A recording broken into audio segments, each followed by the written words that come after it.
o Salmo de número 136. Livro dos Salmos. É um salmo conhecido. Salmo de número 136. Eu estou tentando me alinhar aqui, me encontrar aqui. É por isso que eu começo bem devagar. Eu sou tímido, tenho medo de público. E todas as vezes que eu fico olhando para vocês com essa cara assim de quem diz, eu estou com muito desejo de receber, e eu fico dizendo no meu espírito, eu estou com muito desejo de correr daqui de cima. Que é uma responsabilidade muito grande pregar depois de tudo que a gente ouviu aqui. E Deus falou muito comigo já nesta madrugada. Olhe comigo aí, Salmo de número 136. Eu quero que você observe o primeiro verso, depois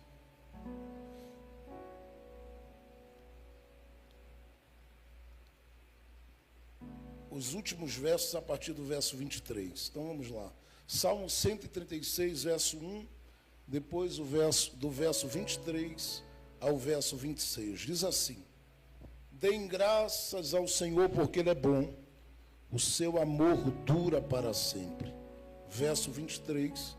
Aquele que se lembrou de nós quando fomos humilhados, o seu amor dura para sempre.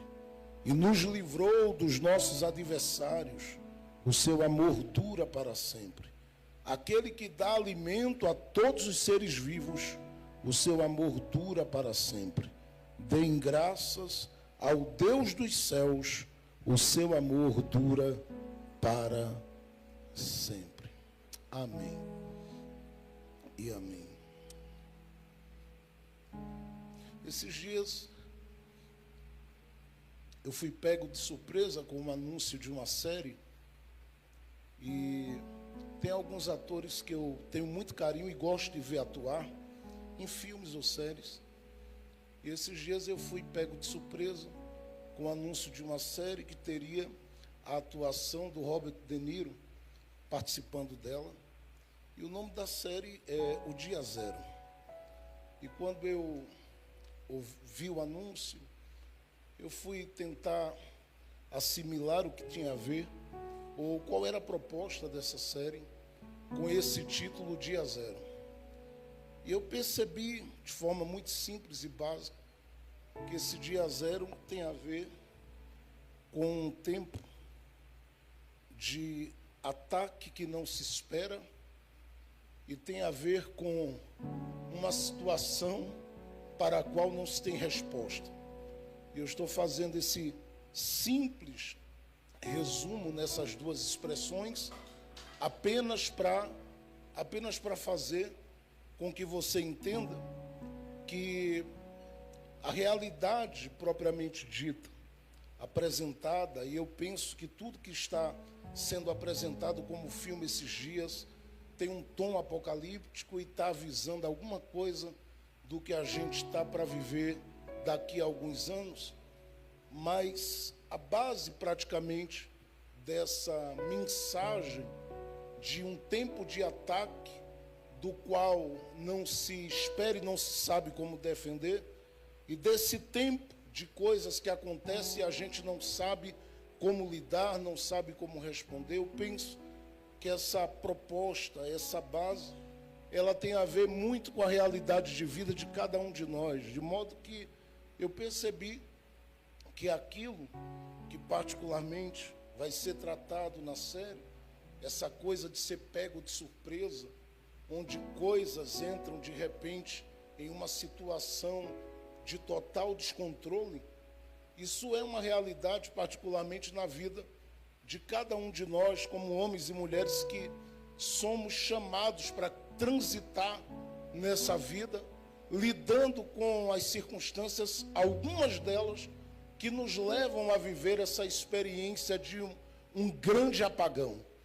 E eu sei que quando eu falo dessa ideia de um grande apagão, de um grande ataque, de uma situação ou outra que coloca a gente em profundo desconforto e sem saber como agir, o que fazer, como responder, e a gente às vezes não sabe nem de onde veio e como veio aquilo que chegou a nos atingir, a nos abalar, a nos desestruturar. E quando eu vinha pensando um pouco sobre isso, o Senhor falava ao meu coração que há muita gente que vive essa experiência do dia zero, esse dia em que as coisas, particularmente na história de vida da gente, foge do controle. E eu fiquei me perguntando por que isso veio ao meu coração. E veio justamente ao meu coração porque o Espírito Santo começou a me fazer entender que esse Salmo 136, diferente de qualquer outro salmo que você leia, ele é um salmo chamado de salmo congregacional. E em sendo um salmo congregacional, ele é muito diferente do salmo de número 46, ele é diferente do salmo 23, que são salmos que apresentam a alma de um indivíduo que expressa aquilo que ele está sentindo, seja uma manifestação de confiança do indivíduo, ou até mesmo um momento de crise, de luto, de declínio, de abatimento que esse indivíduo esteja vivendo. Em outras palavras, eu estou dizendo que a maior parte dos salmos, por exemplo, que fala do sofrimento, da luta, dos vales, dos problemas que o indivíduo está passando, são salmos que se apresentam como um salmo muito pessoal. Este salmo aqui não. Ele é um salmo onde o salmista faz questão de convocar aqueles que são escolhidos de Deus para adorá-lo. Porém, quem ele está convocando nesse salmo? Aqui está o ponto. Ele está convocando justamente quem está vivendo a experiência do dia zero. Ele está convocando gente que está lidando com a experiência do dia zero. Porque é gente que está ouvindo ou está no meio de um processo de cativeiro, onde coisas foram levadas, coisas foram tiradas, coisas entraram em choque, coisas entraram em desordem.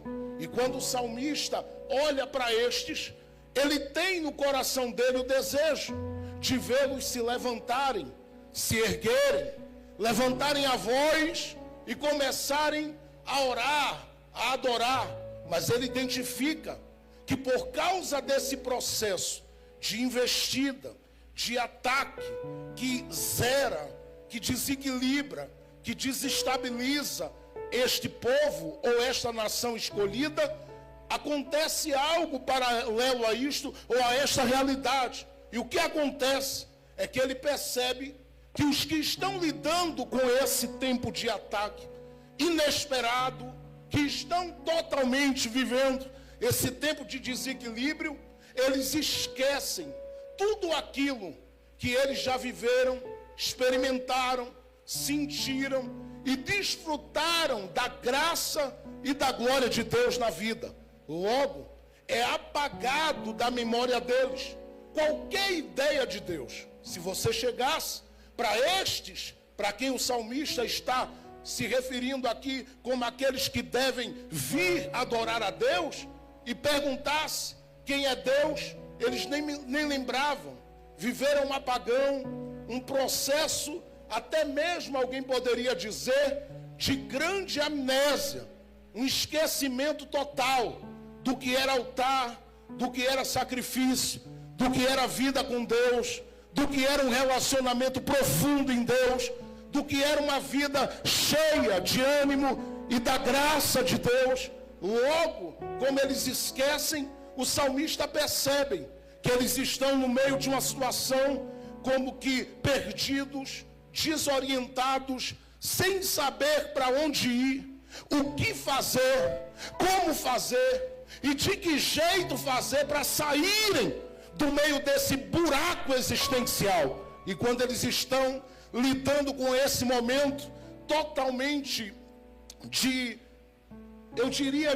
em que eles se sentem em parafuso, o salmista dá um grito e diz: ei, eu quero convocar vocês para adorarem a Deus. E detalhe, quando ele vai falar de Deus dentro desse salmo, ele coloca Deus apresentado nesse salmo em 3 pontos ou em 3 partes. Primeiro, do verso 1 do Salmo 136 ao verso 10, ele apresenta Deus como aquele que ama. Do verso 11 ao verso de número 23, ele apresenta Deus como aquele que livra, como aquele que protege, como aquele que guarda. Do verso 24 em diante, ele começa a apresentar Deus como Deus que é um Deus provedor. E quando ele apresenta a Deus dessa forma, ele faz questão de dizer àqueles que ele está chamando para adorá-lo 2 coisas. Primeiro, que o Deus que ele está convocando estes tais que estão vivendo o dia 0 para adorar, é um Deus, olhe bem para cá, é um Deus que ele diz e faz questão de dizer, é um Deus que sabe entrar, trabalhar, se revelar. Em outras palavras, ele também diz, chegar na hora em que esses apagões ou esse apagão acontece na vida daqueles que ele escolhe. E ele faz questão de dizer, ei, eu quero dizer a vocês que eu estou chamando vocês para adorarem um Deus que tem uma história com vocês. E eles ficam olhando e dizendo, e quem é esse Deus? Quem é este que você está apresentando? Que foi tirado da nossa mente, que foi tirado do nosso coração, que foi tirado da nossa história, no meio dos cativeiros, do sofrimento e da agonia da vida. E ele vai dizer, é o Deus que ama, e porque ama, estabeleceu com vocês um caminho, no qual ele construiu com vocês uma história. E a história dele com vocês está pautada em algumas coisas. Primeiro, ele faz questão de dizer no verso de número 4 assim, este Deus que ama, e olha que informação, é um Deus que ama, mas não ama apenas na segunda, na terça, na quarta, em janeiro, fevereiro, março, abril, não. Ele diz que este Deus é um Deus que ama hoje, amanhã e amará eternamente. Isso era para fazer você dar glória a Deus, mas eu vou lhe dar a informação novamente para ver se você se alegra. Ele está dizendo que este Deus não ama de forma limitada, não ama a conta-gotas, não ama como quem pinga amor aqui e ali, não, ele ama de forma abundante, ele ama de forma derramada, ele ama de forma ilimitada. E quando ele diz que esse Deus é o Deus que ama, ele diz, ele ama, e por isso tem construído com vocês uma história. E alguém poderia dizer, eu adoro a Deus se você me provar que tipo de história Deus tem comigo. E o salmista vai falar no Salmo 136, no verso de número 4, ele diz assim, ao único Deus que faz grandes maravilhas. Pare um pouco e atente bem para mim. Olha o que ele diz, ao único Deus que faz grandes maravilhas. Eu vou dizer de novo, ao único Deus que faz grandes maravilhas. Sabe o que é que ele está informando? O Deus de vocês tem com vocês uma história. E essa história é uma história não de pequenas coisas, mas de grandes coisas. Porque as obras dele e o que ele tem realizado em vocês, por vocês, a partir de vocês, através de vocês, com vocês, são obras maravilhosas. Escute, se alguém perguntasse, e qual é a obra maravilhosa que ele operou? Ele vai contar dentro do próprio Salmo, dizendo assim, ele agiu quando vocês estavam cercados e quase que sendo mortos e anulados, ou tendo a sua existência anulada pelas mãos de Faraó.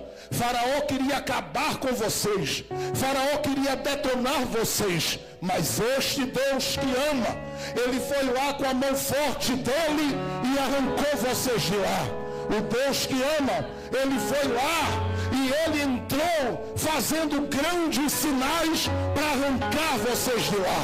O Deus que ama, ele entrou com vocês dentro daquele cativeiro e vos tirou de lá com mão forte, com braço estendido, desarmando, desatando, quebrando tudo aquilo que se diz corrente, laço, para tirar vocês do meio do buraco que vocês estavam e trazer vocês para uma terra que ele prometeu.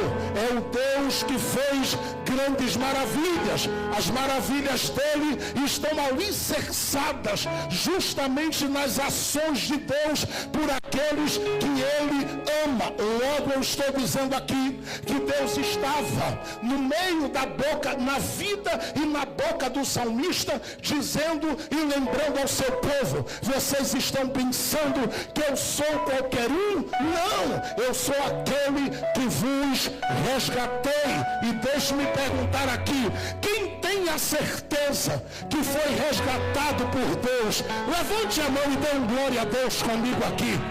Isso, fique com a mão levantada por um minuto.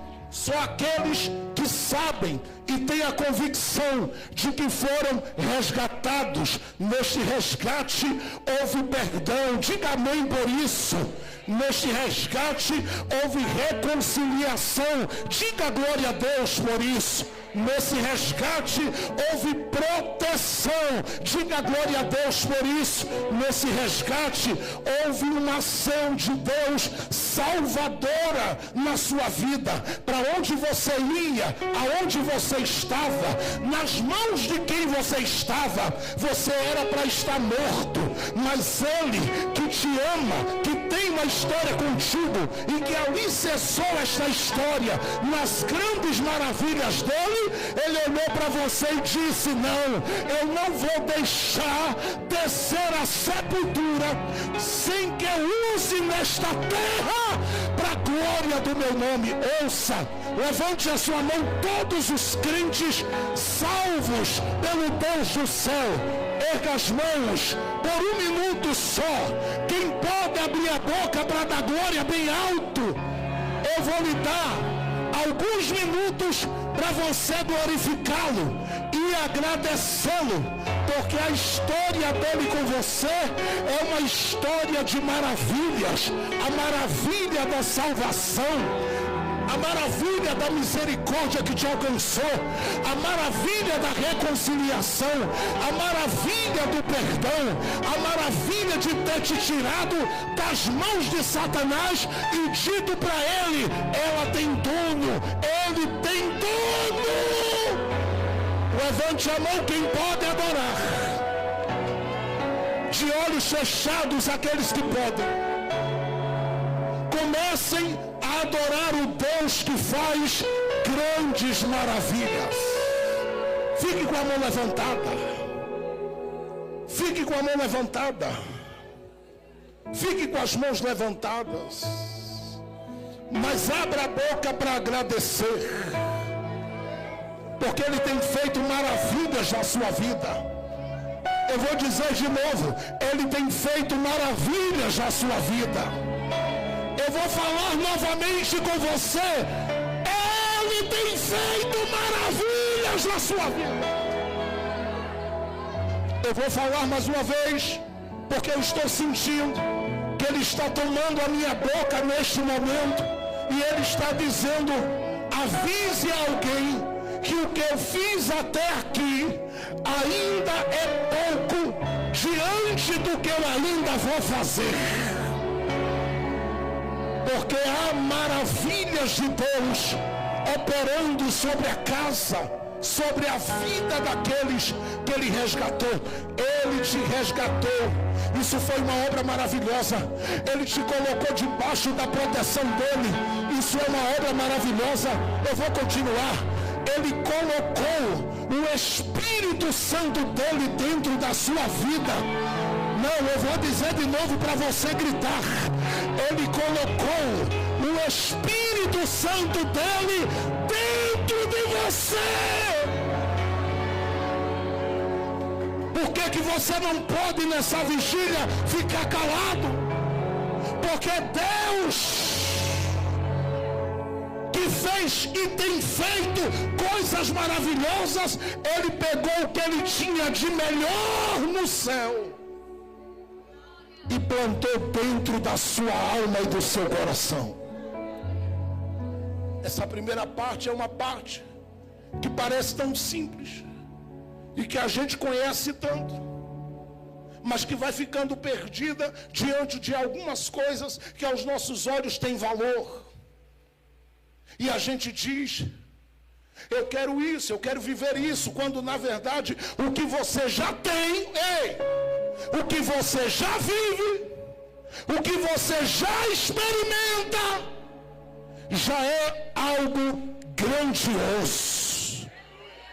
Porque você está sentado aqui, mas na visão de Deus, Paulo diz que Deus fez uma obra tão maravilhosa que você, na visão dele, está sentada em regiões celestiais. É claro que não é toda a mente de crente que entende isso. Não é todo homem e toda mulher crente que entende esta verdade. Você foi alcançado pelo amor de um Deus que estabeleceu uma história com você, com base em coisas maravilhosas. Para alguém pode ser comum perdoar pecados.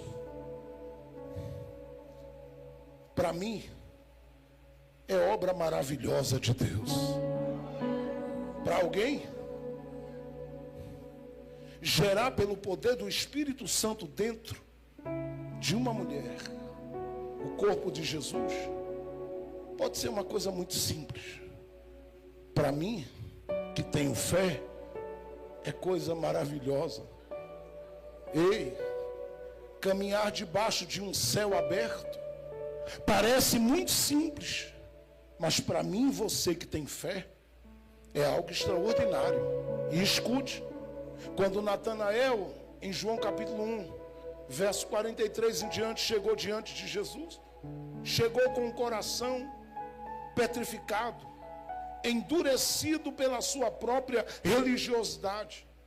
E quando foi chegando diante de Jesus, Filipe disse: olha aí, o que eu te falei, aquele que é o profeta de Nazaré, o Messias. Natanael, que havia dito: pode vir alguma coisa boa de Nazaré? Quando ele se deparou e viu Jesus, ele nem teve a oportunidade de falar nada. Jesus, olhando para ele, disse assim: ei, eis aí um verdadeiro israelita, que não tem mancha no caráter. Ele olhou e disse: de onde você me conhece? Ele não sabia que com ele Jesus já tinha uma história. Ele não sabia que estava coberto por um amor que o cercava e que iria trazê-lo para perto. Escute, Jesus disse: antes que ele te chamasse, eu te vi. Eu vou dizer de novo, porque a gente conhece tanto o texto que a força do texto, ela fica escondida, se perde. Mas eu vou falar de novo. Olha o que ele diz: antes que Filipe te chamasse, Natanael, ou Bartolomeu, como você queira chamar, eu te vi, estando tu debaixo da figueira. A Bíblia diz que Natanael se prostrou diante dele e disse: tu verdadeiramente és. Eita, Jesus está descendo aqui. Meu Estou sentindo ele chegando aqui. Ele se prostrou. Jesus disse: vem cá. Olha a expressão, vê se está ligada ao Salmo. Porque eu te disse que te vi debaixo da figueira, tu estás maravilhado. Obras maravilhosas ainda verás. A partir de hoje, eu não sei quem vai pegar.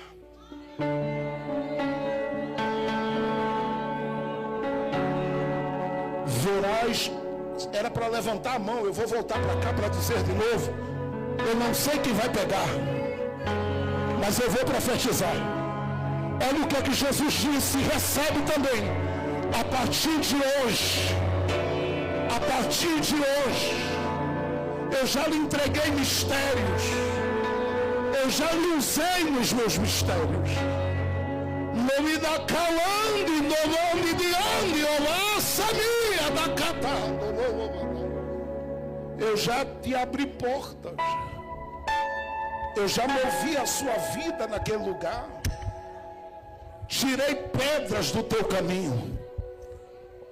Eu já movi a tua vida naquele lugar.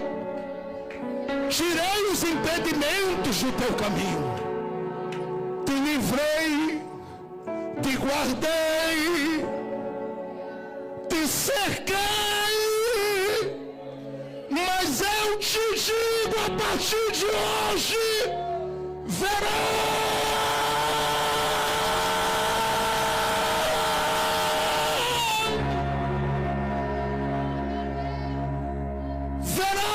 os céus abertos e anjos. Quem está recebendo, abre a boca para dar glória mais alto. Levante a mão assim, as duas mãos para o céu. Eu estou profetizando.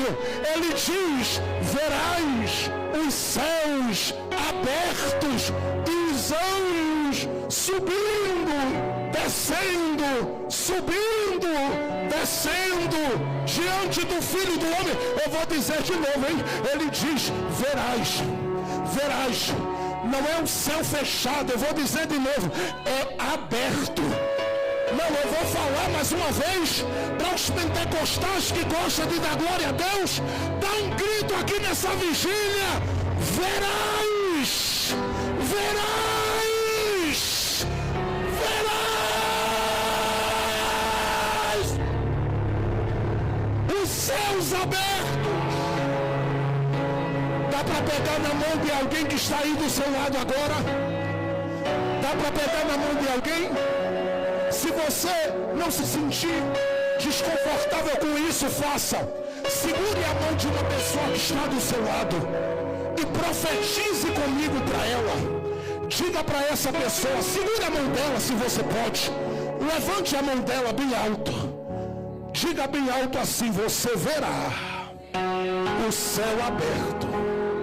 Diga: o Deus que te ama tem uma história contigo e que tem feito coisas maravilhosas, vai te mostrar o céu aberto. Levante a mão dele. Levante a mão dele. Feche os olhos, por favor. Demenecando no banoianas.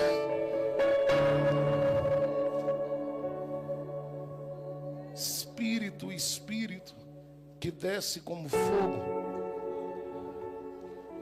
Porque enquanto eles estão de mãos dadas e com as mãos levantadas, o céu está aberto nessa vigília.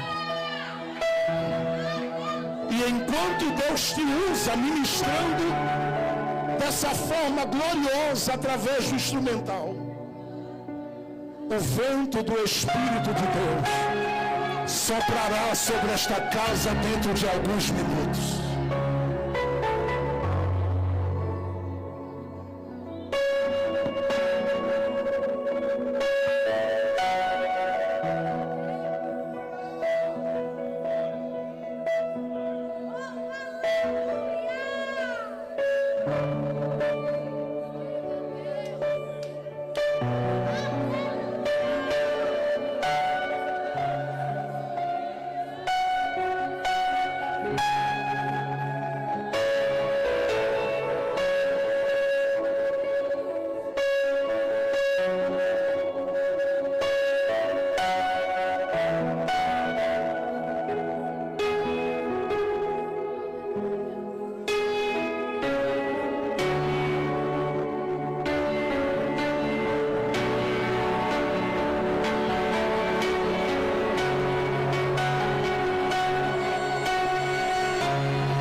está querendo me tramar nos idiomas dele, eu vou deixar. Abra a boca para dar glória. Jesus está aqui.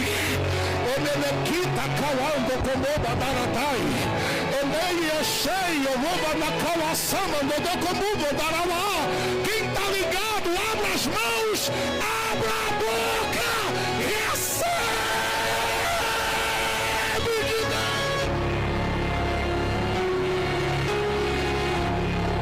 Se eu fosse você, eu não ficava parado no meu lugar. Eu já tinha dado um pulo da cadeira, já bati o pé no chão.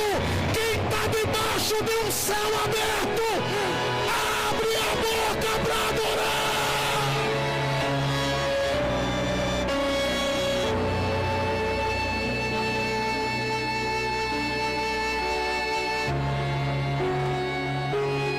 Você tem coragem, depois você se assenta, de ficar em pé, abraçar alguém que está do seu lado por alguns minutinhos.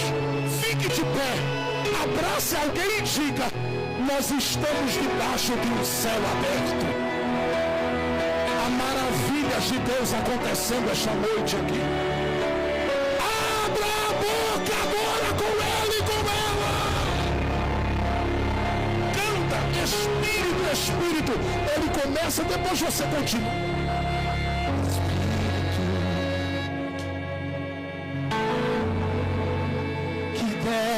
Como fogo, vem como em Pentecoste e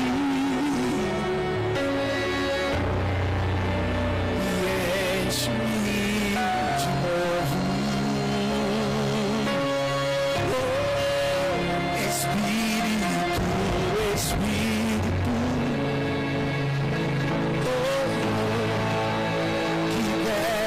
como fogo, vem como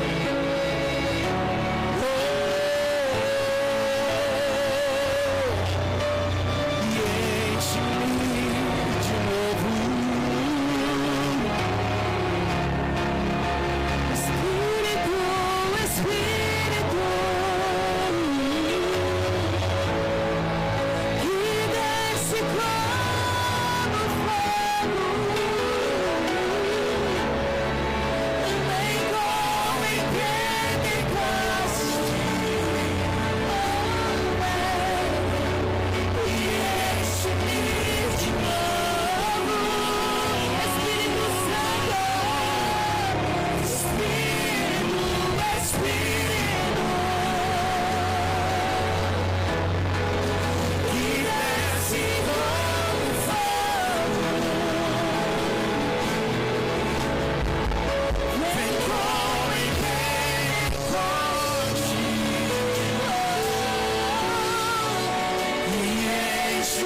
Espírito que desce do fogo,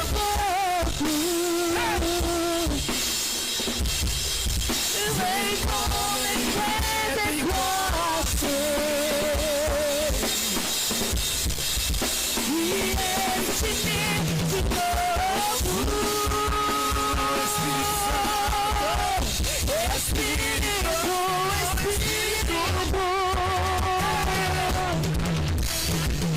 que desce como fogo,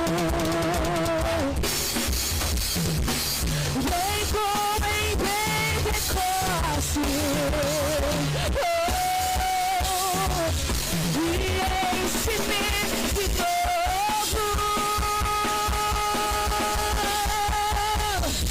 Espírito de Deus.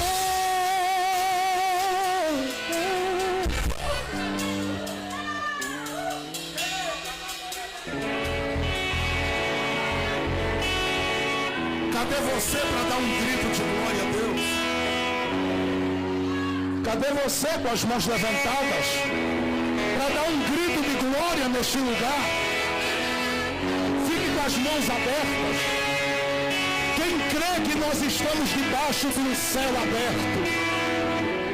Quem crê que o Deus de maravilhas está presente aqui? Estenda a sua mão sobre a cabeça de quem está na sua frente agora. Estenda as mãos sobre a cabeça de alguém. Fique com a mão sobre a cabeça dele. Ele me canta como na voz.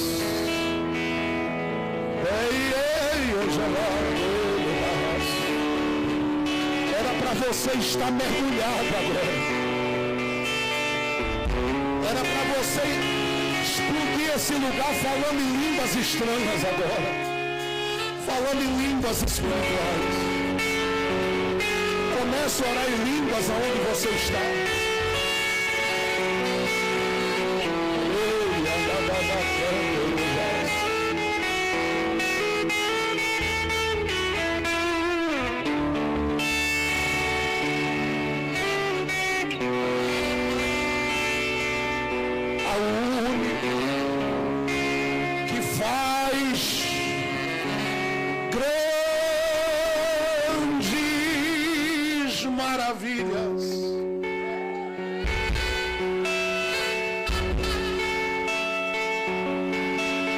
As mãos abertas e ouça o que diz a palavra.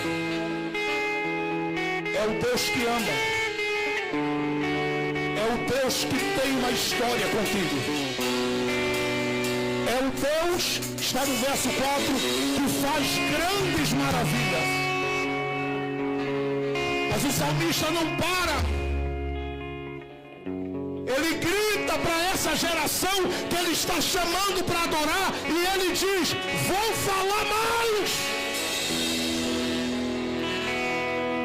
E quem estava ouvindo o salmista diz para ele: fala, quem é este Deus? Só vai receber quem está ligado. Só vai receber quem está ligado.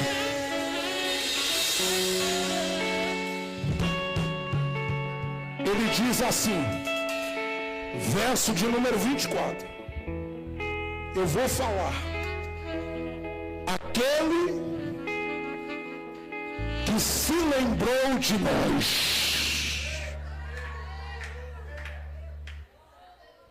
Não, você não entendeu. Porque se você entendesse, agora você gritaria mais alto. Olha, eu estou falando do Deus que ama, do Deus que tem uma história contigo, do Deus que fez e tem feito maravilhas na tua vida. Mas ele não para aí.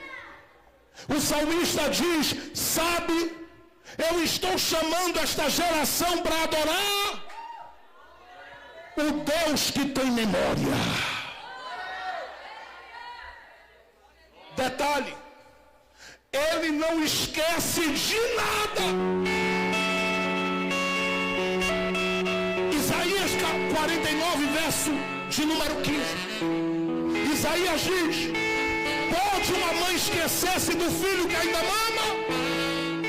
O Senhor diz: todavia, eu não me esquecerei de ti. Escute, Deus não esquece de nada. O Salmo 139 diz que Ele é o que conhece tudo e todas as coisas ao nosso respeito. Mas por que o salmista está dizendo que ele se lembrou? Olha para cá. Quem está comigo aí, diga um amém bem alto. Olha para cá. Por que o salmista está dizendo que ele se lembrou? Dá uma olhada para alguém do teu lado. Diga: você entendeu aí? Pergunta para ele: você entendeu aí? Diga: o Deus que não esquece está dizendo que se lembrou.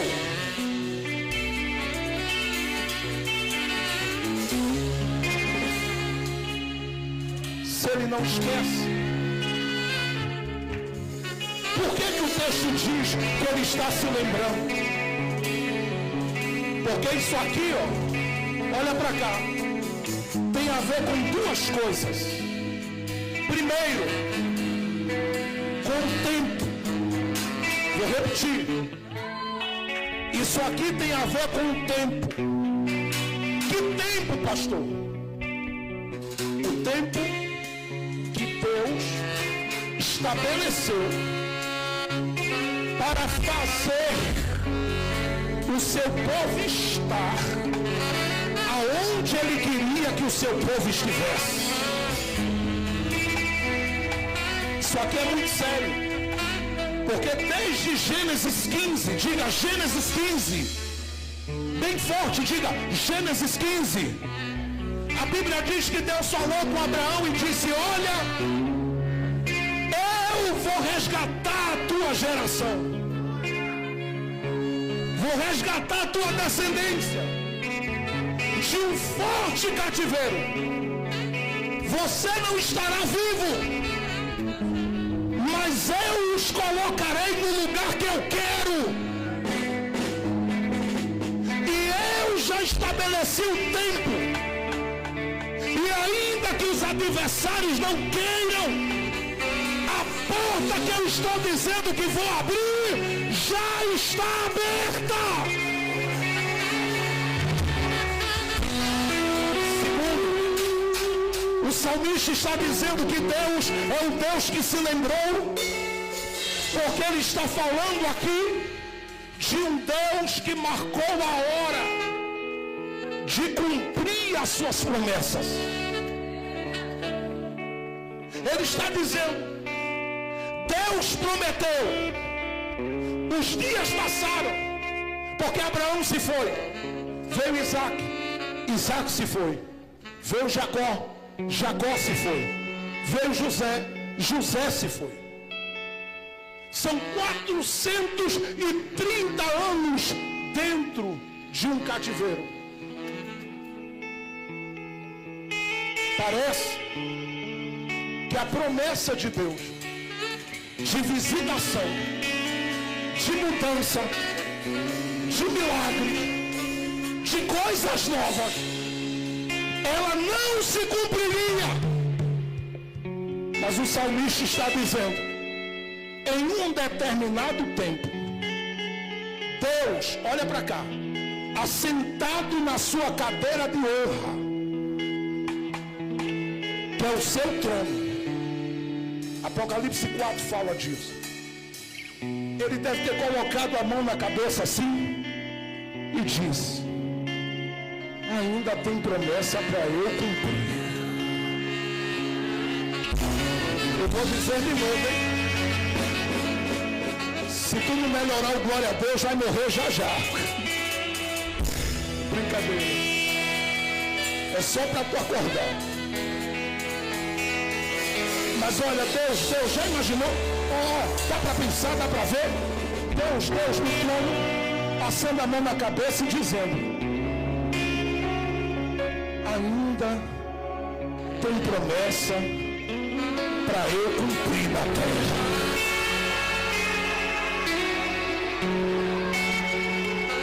Alguém na terra gritou: aqui no meu território o Senhor não vai cumprir promessa nenhuma. E por que eu sei disso? Porque eu li o livro do Êxodo mais de 200 vezes. E todas as vezes que eu li o Êxodo, eu vi Faraó dizendo assim: mate todas as crianças de 0 a 2 anos. Por que ele queria matar? É que ele não queria que Deus descesse para cumprir promessa. Aí ele pegou umas parteiras e disse assim: vai lá. Quando nascer, mata ou entrega para a morte. Aí as parteiras disseram assim: não deu certo, Faraó. E ele disse: por quê? Elas disseram: toda vez que a gente chega, o menino já desapareceu.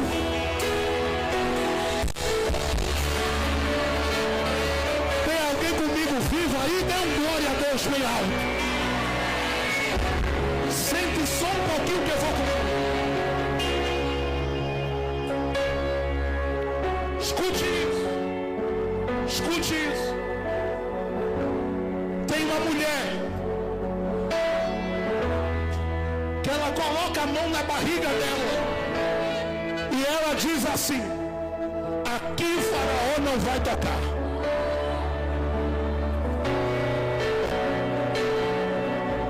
Vou dizer de novo. Ela coloca a mão no ventre e diz, na barriga dela, e diz: aqui o Faraó não vai tocar. Ela gera Miriam, ela gera o Arão. Mas quando surge o Moisés, a linha da vida estava por um fio. Quando surge o Moisés, a linha da vida estava por um fio. Ela gera e já gera dizendo: aqui Faraó não vai tocar. Olha o que ela faz: esconde na tenda por um período pequeno de 3 meses. O menino cresce. Ela vê que não dá para segurar nem o choro, nem as mãos do menino. O que é que ela faz? Ela diz: eu vou ter que tirar da tenda. E o menino vai para a sua segunda habitação. Porque Moisés teve 5 habitações. A primeira foi o ventre da mãe. A segunda, a tenda da mãe. A terceira, o cesto da mãe. Só que o menino foi e a mãe perdeu o controle do menino. Quando a mãe perdeu, pastor Alex, o controle do menino, eu penso que ela olhou e disse: Deus, só tu mesmo para guardar. Ela não sabia que uma menina que ficaria conhecida como a profetisa estava de olho na movimentação do cesto. Era Miriam. Miriam viu onde o cesto parou. Viu a filha de Faraó ali, encontrando aquele cesto. E Moisés é tirado dali para ser colocado dentro do lugar aonde estava o homem que disse: Deus aqui não cumpre promessa. E é ali onde está quem disse que ia matar, que Deus usa ele para dar a fralda. Vocês não, vocês não estão aí, gente. Não, vocês não estão aí não. Ei, vocês não estão aí não. Eu vou dizer de novo: quem queria matar, Deus disse assim: você vai financiar o que é meu. Fralda para ele, leite para ele. E o que mais? roupa para ele. Porque Faraó é apresentado em Ezequiel capítulo 29 como o crocodilo do Nilo. Ele queria tragar os meninos. Deus disse: vai nada, eu seguro a boca do crocodilo e abro a mão. A coisa mais pesada da vida de Moisés foi Faraó que fez, junto com a filha. Financiar os estudos de Moisés. Tem nada mais caro do que isso? Depois da saúde, para mim, é estudo. Caríssimo. E Faraó pagando, só vai estudar com os melhores. E Deus ainda não havia descido. Porque Deus só vai descer em Êxodo 3. Antes de Deus descer, Deus já está provendo. Eu não sei quem está entendendo, eu vou dizer de novo. Antes de Deus descer, Deus já está suprindo, Deus já está provendo.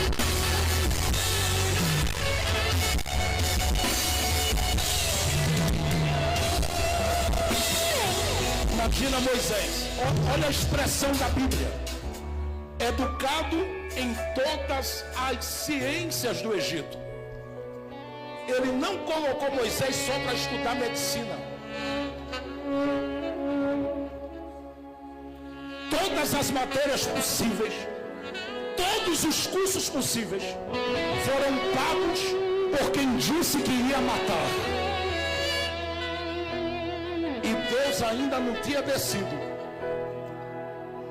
Deus permitiu um rebuliço, você sabe, tirou Moisés de dentro do Egito, trouxe para o deserto, colocou para tomar conta do rebanho de Jetro.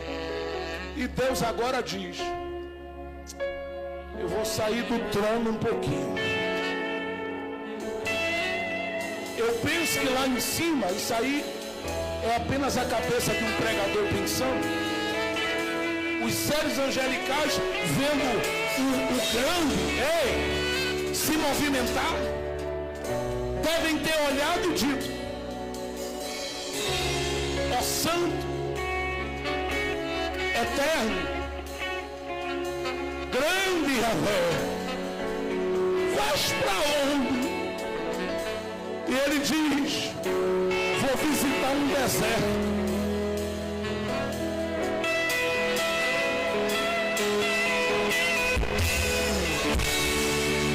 Lá vem Deus, faz aquela sarça que a gente conhece pegar fogo. Olha para cá, a sarça não é destruída. Diz o texto assim. Diz o texto assim.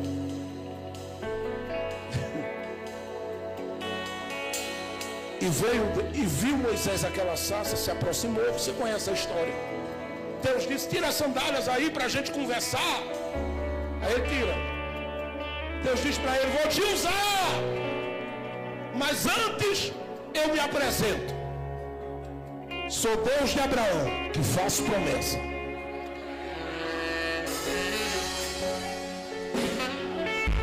Sou Deus de Isaac, que cumpre promessa.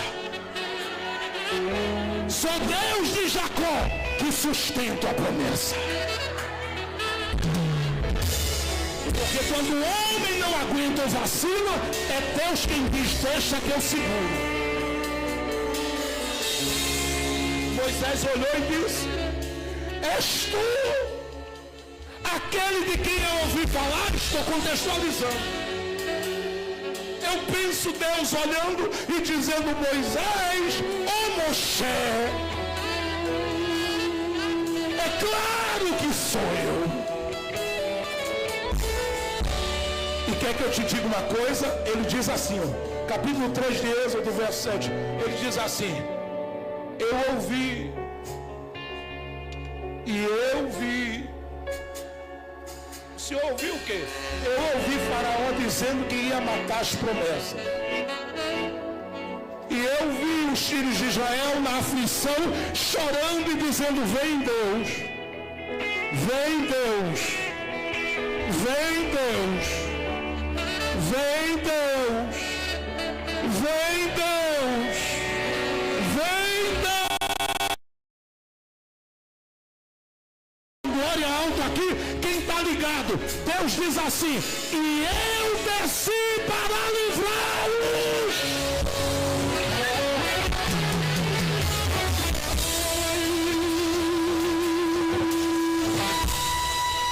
Livrá-los aqui eu desci para movê-los, para viverem o que eu prometi muito antes deles nascerem. A pergunta é: quem vai segurar se Deus desceu?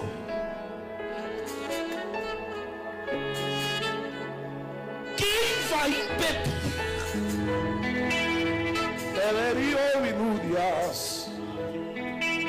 Sim, Espírito Santo, eu estou ouvindo.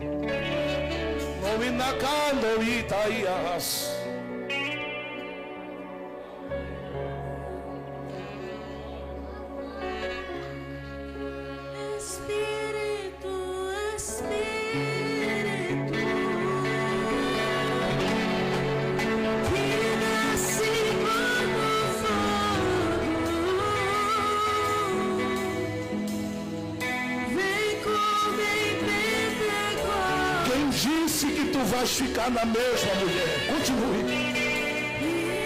Quem disse que tu vais ficar na mesma situação?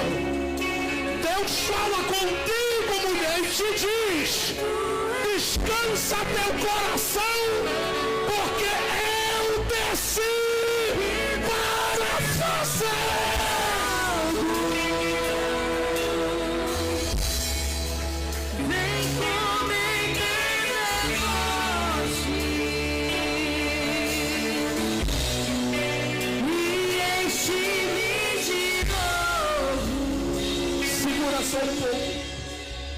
Eu desci para fazer o que disseram que aí eu não posso fazer. O que é que o salmista está dizendo para a gente? Deus lembrou-se. Ele está vendo o momento em que Deus desce. E Deus diz: eu vim para cumprir o que eu prometi. Pensaram que iam te ver esquelética, abatida, quebrada, maltratada. Aleluias. Negarás. Pensaram que ia te ver humilhada. Pensaram que ia te ver no chão e na lona.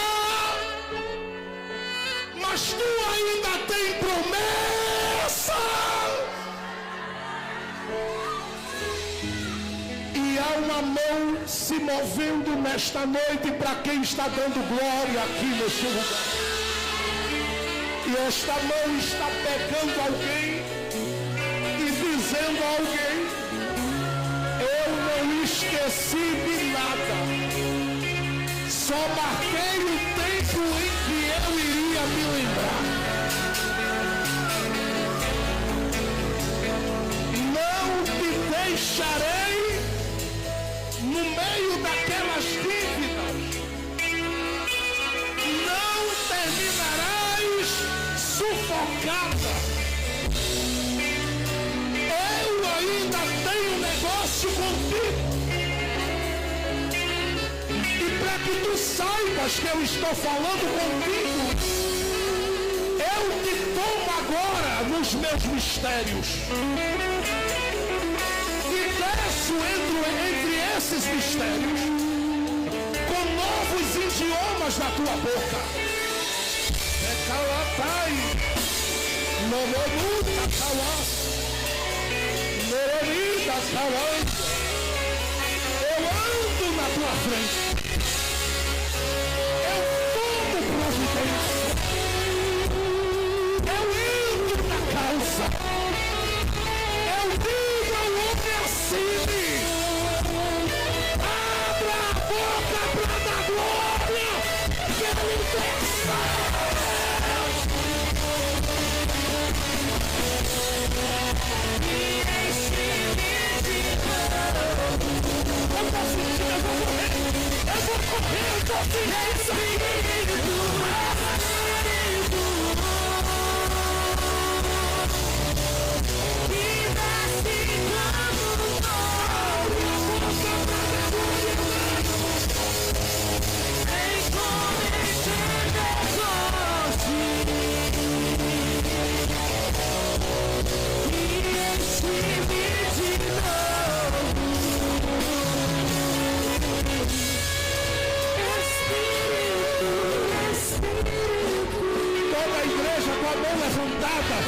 Cante bem alto.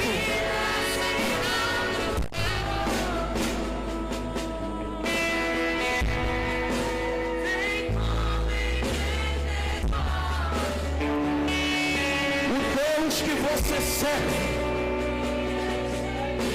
é um Deus que tem memória. Deus tem memória, pastor.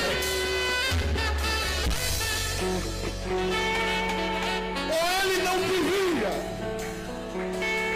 na tua marcha solitária, naqueles dias em que tudo era insegurança e incerteza, em que o que alegrava a tua alma era simplesmente chegar e poder senti-lo e ele levantar aquelas que oravam e diziam: Deus vai fazer alguma coisa.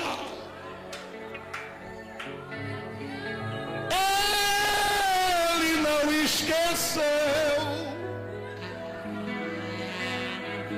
Numinanda catanu dorobu badaradai.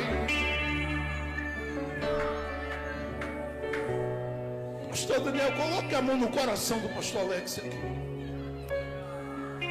Porque o Deus que tem memória está dizendo para ele: continua tudo de pé. Quiseram cancelar, quiseram rasgar o papel, mas ele te cercou, porque antes que alguns homens chegassem na tua vida com a ideia de quem ia te ajudar, ele já tinha te encontrado lá atrás e tinha dito: és meu e eu vou fazer.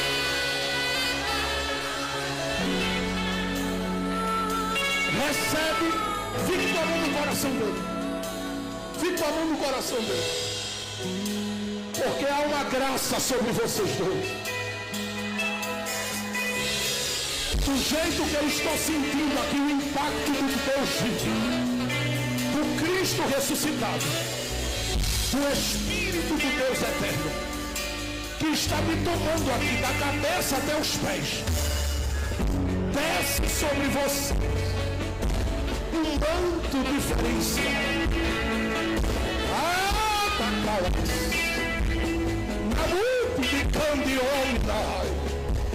Há uma unção sendo dispensada agora, mas é uma unção tão pesada que prepare o coração. Os sinais seguirão e não vai parar. As paredes limitam, mas a promessa não. Aguarde, aguarde, aguarde, porque eu vou soprar o meu vento de glória. Trago às mãos o que falta. Novo aqui, ali e mais longe. Acelero o que eu preciso acelerar, porque eu tenho mais. Libero agora. Enquanto esta igreja está dando glória, enquanto esta igreja está dando glória aqui, enquanto esta igreja está adorando aqui, essa nação está descendo agora. Recebe. E o que desce sobre vocês está tomando conta de quem está perto aqui agora.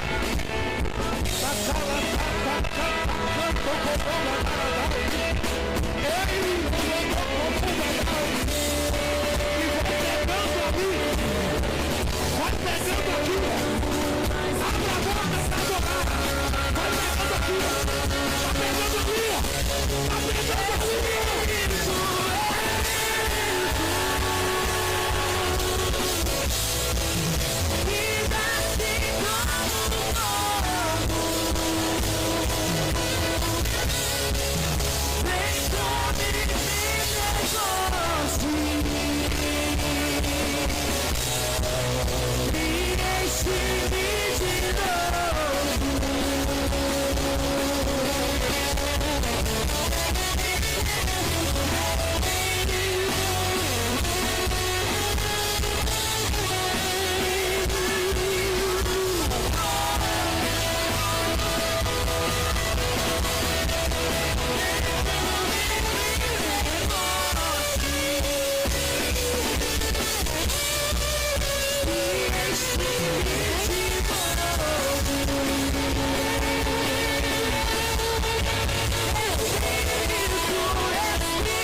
Pentecostais aqui. Cadê o barulho de glória desta igreja?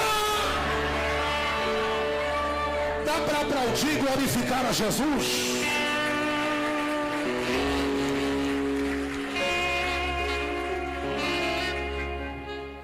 Deus tem memória.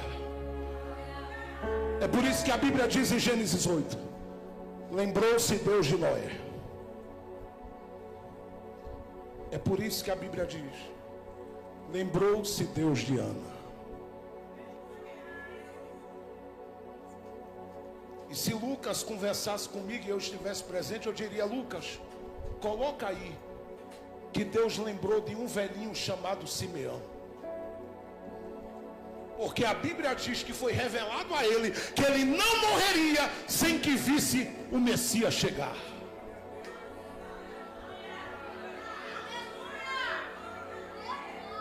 Eu vim avisar esta noite aqui aos demônios que estão pairando por aí ao derredor. E eles ouvem o ecoar porque eles estão sentindo o impacto. Enquanto a gente estava adorando aqui, tinha demônio caindo longe por aí.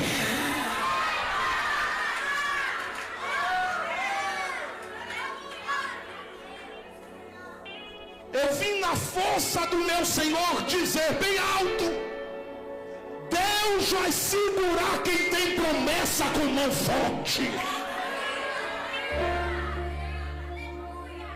O tempo passou, mas a promessa permanece. Hebreus capítulo 10, verso 23 diz: retenhamos firme a confissão da nossa esperança, porque fiel é o que prometeu. Ezequiel no capítulo 12, verso 28, ele disse: não será mais adiada nenhuma das minhas palavras, a palavra que eu falei se cumprirá.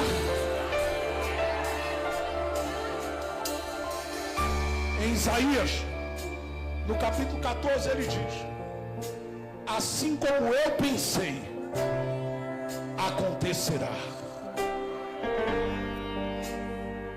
Esse é o momento que a minha timidez vai embora. Porque é a hora que o Espírito Santo diz: você não pode, mas eu posso. E eu estou na dependência dele aqui.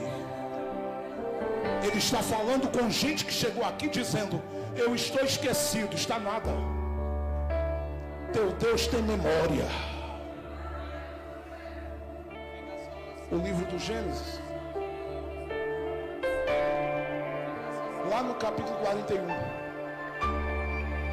coloca José dentro de um cárcere e diz assim, que José ajudou alguém e disse a alguém, assim como eu te ajudei, me ajuda. Pastor, está assim na Bíblia? Não, essa aqui é a versão de Jefferson. Porque ele ajudou alguém que sonhou e não conseguia entender o sonho. E aí José diz assim, olha para cá, como eu te ajudei, me ajuda. Diz o texto que o padeiro morreu conforme o sonho que teve, José interpretou, mas o copeiro foi restituído. E o texto diz assim, e esqueceu-se o copeiro de José, foi embora. E José no cárcere todo dia dizia a Deus, esqueceram de mim. Porque o cenário do cárcere é porta fechada. Ele dizia, Deus, esqueceram de mim. Passaram-se um ano. E José, com aquelas expectativas para um ano novo, disse, esse ano eu saio do cárcere. Passaram-se mais 6 meses. E ninguém lembrava de José. 2 anos depois, quanto tempo? Ei, quanto tempo? Quanto tempo bem alto? 2 anos depois. O Deus que um dia fez José sonhar, vai na cabeça de alguém e faz sonhar. E eu gosto disso. Porque uma coisa é Deus dar sonho a quem está no cárcere. Outra é Deus dar sonho a quem está no trono. Porque tem gente que pensa que alguém está no trono e não sonha mais. Deus deu sonhos a Faraó. E o copeiro calado. Por que eu digo que ele estava calado? Não disse nada. Porque chamaram todos os adivinhos e todo mundo que podia falar alguma coisa. E todo mundo chegou lá e disse, não dá. Como ninguém conseguia, alguém disse, olha, tem um hebreu no cárcere.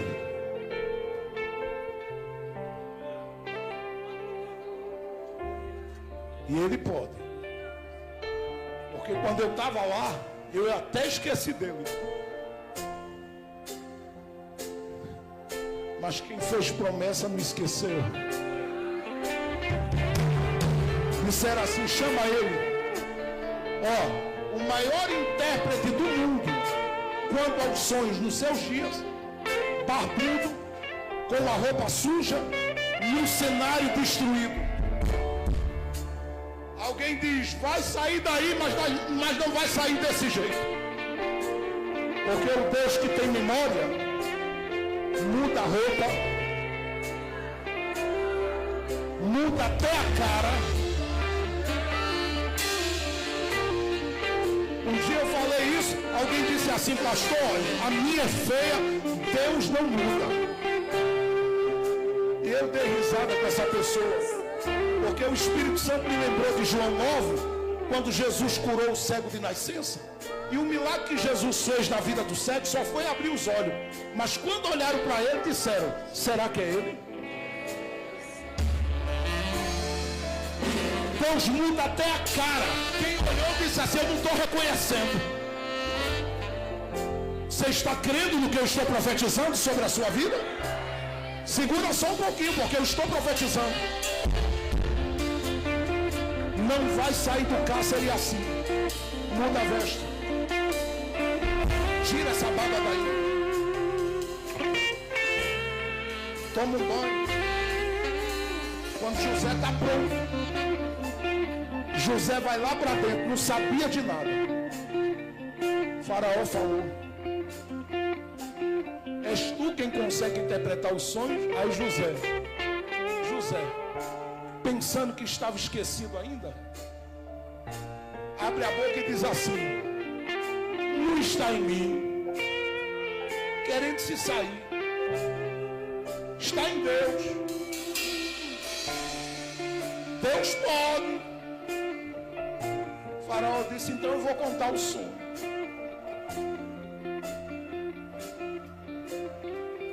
E quando o sonho é contado, José para. E é aqui, ó, que eu estou terminando. Deus faz com que José saiba que Deus se lembrou dele. Porque olha para mim, o que era para faltar aqui, ó, Deus encheu aqui. Escute, vou dizer de novo, hein? O que era para faltar aqui, Deus encheu aqui. Escute o que eu estou lhe dizendo. Porque tem gente nessa terra, eu sei, que não acredita nessas coisas. Mas a hora que Deus quiser tocar a tua mente, Ele vai abrir coisas que você nunca imaginou que Ele te capacitaria para isso. Eu vim te avisar que Deus tem memória. O salmista diz: aquele que se lembrou de nós. É este que eu estou convidando essa geração para adorar. Porque quando nós estávamos, olha para cá, numa situação que parecia impossível sairmos dela, foi Ele quem nos tirou. E Ele diz, com outras palavras, isso aqui: foi Ele quem proveu tudo o que nós precisávamos. Eu vim parar aqui esta noite, porque enquanto eu estava vindo para cá, o Espírito Santo dizia ao meu coração: diga a alguém que eu ainda estou lembrado.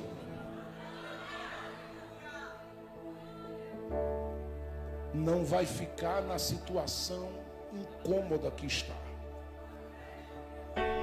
Vou profetizar. Não vai ficar na situação humilhante e vergonhosa que está.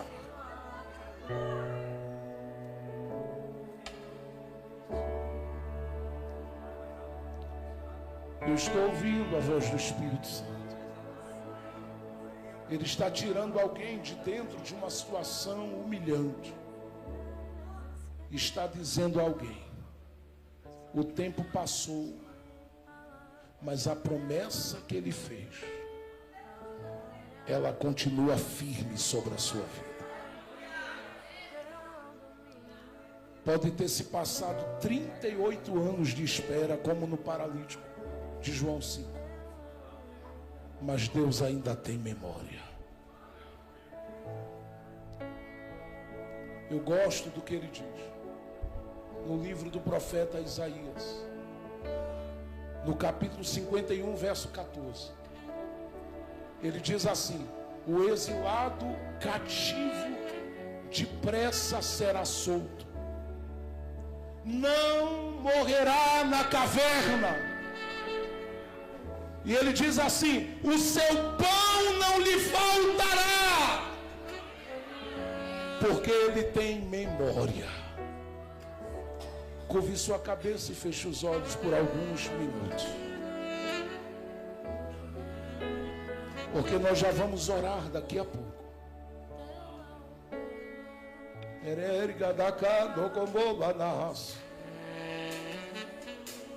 Alguém ainda sente Deus presente nesta casa?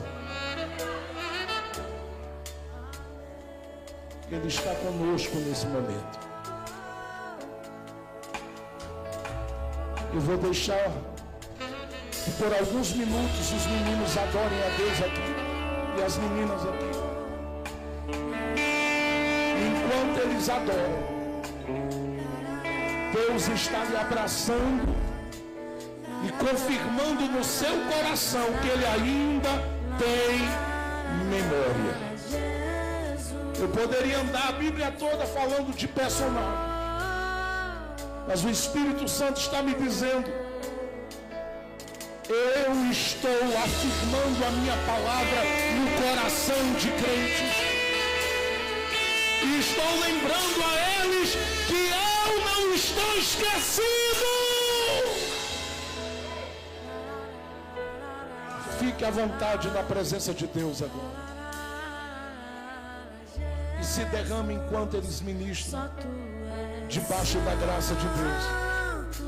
Daqui a pouco nós vamos levantar a voz em oração.